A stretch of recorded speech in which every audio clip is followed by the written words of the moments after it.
ಸುಖ ಸಂತೋಷ ಬಹಳ ಸಮೀಪ ಇದಾವೆ ಸರ್, ತುಂಬಾ ಕಾಸ್ಟ್ಲಿ ಅಲ್ಲ. ನಮ್ಮ ಹಳ್ಳಿನಲ್ಲಿ ಸುಖ ಅಂದ್ರೆ ಒಂದು ಡೆಫಿನಿಷನ್ ಇತ್ತು, ಬಿಸಿ ಮುದ್ದೆ ಬಸ್ಸಾರು, ಒಳೆ ಮಳ್ಳು, ವಂಗೆ ನೆಳ್ಳು, ಸಗ್ಗ ಸುಳ್ಳು. ಮನೇಲಿ ಇವತ್ತು ಶಾವ್ಗೆ ಕಾಯಾಲು ಊಟ ಉಂಡ್ಬಿಟ್ಟು ದೊರೆ ಮಗನಂಗ್ ಮಲ್ಕೊಬಿಡ್ತೀನಿ. ಸುಖ ಎಷ್ಟು ಸಮೀಪ ಇತ್ತು ನೋಡಿ ಅವ್ರಿಗೆ. ನಾವ್ ಹಂಗಿದ್ದೀವ? ಒಂದು 40-60 ಮನೆ ಆದ್ರೂ ಇಲ್ದಿದ್ರೆ ಏನ್ ಲೈಫ್? 40-60 ಬಂತು ಅಂತ ಇಟ್ಕೊಳ್ಳಿ, ಒಂದೇ ಫ್ಲೋರ್ ಅಲ್ಲಿ ಜೀವನ ಮಾಡ್ತೀವಿ ಅಂದ್ರೆ ಏನ್ ಲೈಫ್ ರೀ?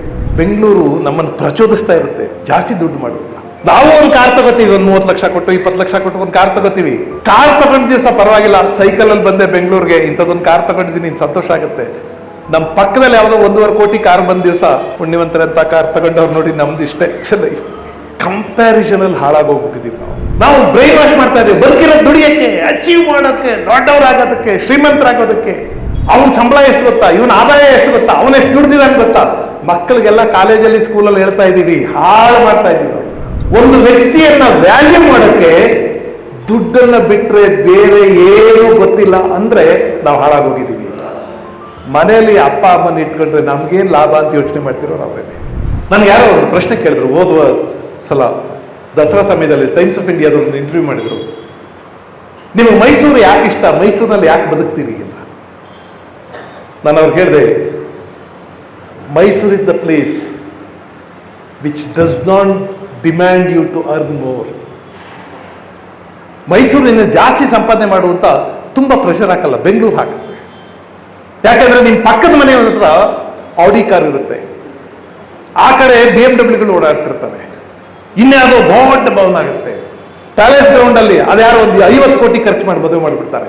ನಮಗೆ ನಮ್ದಲ್ಲ, ಒಂದು ಲೈಫಾ ಸಾರ್, ಇದ್ರೆ ಹಿಂಗಿರ್ಬೇಕು ಸರ್ ಅಂತ ಅನ್ಕೋತೀವಿ. ನೀವು ಅದನ್ನ ನೋಡದೇ ಇದ್ರೆ ನಾವು ಚೆನ್ನಾಗಿದ್ದೀವಿ ಅಂತ ಅನ್ಕೋಬಿಡ್ತೀವಿ. ನಮ್ಮ ಹಳ್ಳಿನಲ್ಲಿ ಸುಖ ಅಂದ್ರೆ ಒಂದು ಡೆಫಿನಿಷನ್ ಇತ್ತು. ಸುಖ ಯಾವುದು ಅಂದ್ರೆ ಬಿಸಿ ಮುದ್ದೆ ಬಸ್ಸಾರು, ಒಳೆ ಮಳ್ಳು, ವಂಗೆ ನೆಳ್ಳು, ಸಗ್ಗ ಸುಳ್ಳು. ಬಿಸಿ ಮುದ್ದೆ ಬಸ್ಸಾರು ಗೊತ್ತಲ್ವ? ಬಿಸಿ ಮುದ್ದೆ ಬಸ್ಸಾರು ಉಂಡು ಒಳೆ ಮಳ್ಳು, ವಂಗೆ ನೆಳ್ಳು, ಸಗ್ಗ ಸುಳ್ಳು. ನಾವು ಹಂಗಿದ್ದೀವ?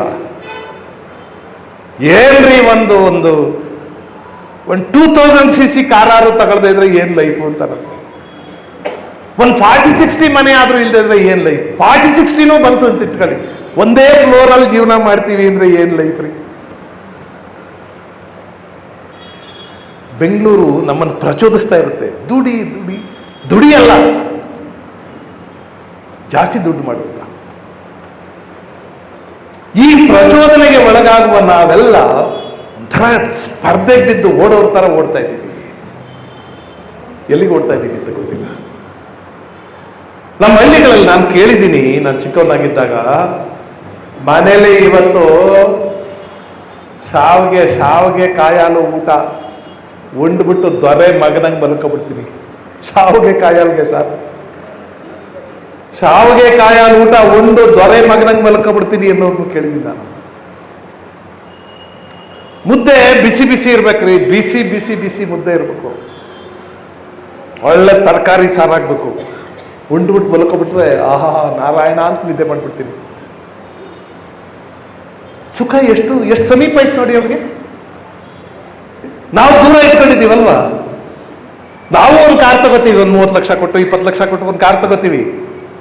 ಕಾರ್ ತಗೊಂಡ ದಿವಸ ಪರವಾಗಿಲ್ಲ, ಸೈಕಲ್ ಅಲ್ಲಿ ಬಂದೆ ಬೆಂಗಳೂರಿಗೆ, ಇಂಥದ್ದೊಂದು ಕಾರ್ ತಗೊಂಡಿದ್ದೀನಿ, ಸಂತೋಷ ಆಗುತ್ತೆ.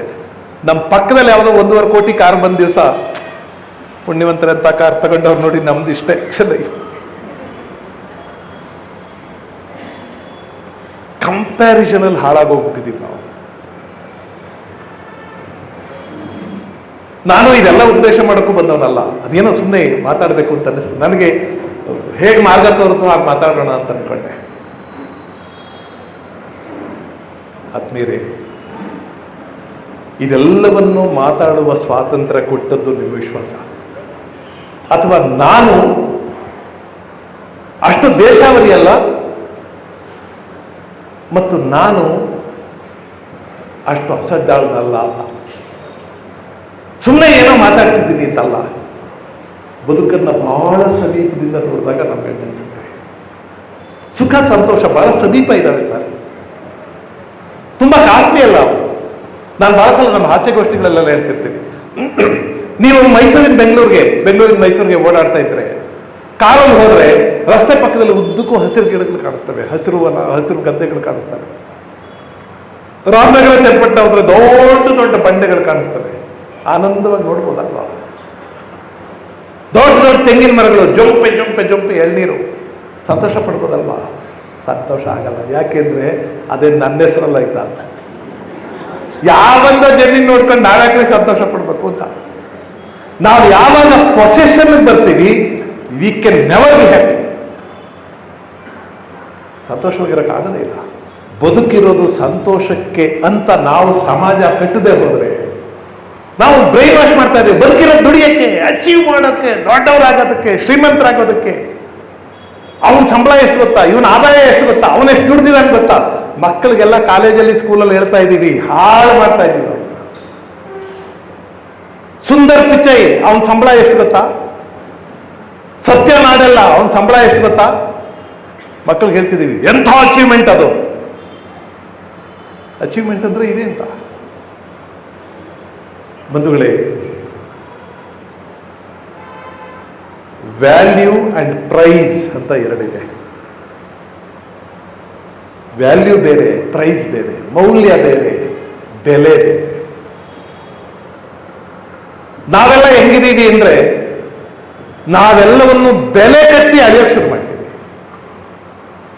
ಬಿಸ್ಮಿಲ್ಲಾ ಖಾನ್ ಬಹಳ ದೊಡ್ಡ ಸಂಗೀತಗಾರ ರೀ, ಬಹಳ ದೊಡ್ಡ ಸಂಗೀತಗಾರ. ಹೌದಾ, ಎಷ್ಟಂತೆ ಒಂದು ಕಚೇರಿಗೆ ನಮ್ಗೆ ಅಂದಾಜಾಗದ ಅಷ್ಟರಲ್ಲೇ. ಆದರೆ ಬಿಸ್ಮಿಲ್ಲಾ ಖಾನ್ ಅಂತ ಒಬ್ಬ ಋಷಿ ಆದದ್ದು, ಅಂತ ಒಬ್ಬ ಮಹಾಮನೀಷಿ ಆದದ್ದು ಸಂಗೀತದಲ್ಲಿ. ಯಾಕೆ ಅಂದರೆ ಯಾರೊಬ್ಬ ಅಮೆರಿಕನ್ ಇವೆಂಟ್ ಮ್ಯಾನೇಜರ್ ಬರ್ತಾನೆ, ಅವ್ರು ಹೇಳ್ತಾನೆ, ಬಿಸ್ಮಿಲ್ಲಾ ಖಾನ್ ಅಮೆರಿಕಕ್ಕೆ ಬನ್ನಿ, ಇಂಡಿಯಾದಲ್ಲಿ ಏನಿದೆ ದುಡ್ಡು, ಬನ್ನಿ ಅಮೆರಿಕಕ್ಕೆ, ಒಂದು ವರ್ಷ ನಮ್ಮ ಜೊತೆ ಇರಿ, ನಾನು ನಿಮಗೆ $5 ಮಿಲಿಯನ್ ಕೊಡ್ತೀನಿ. $5 ಮಿಲಿಯನ್ ಒಂದು ವರ್ಷಕ್ಕೆ, ಬನ್ನಿ ಅಮೆರಿಕಕ್ಕೆ.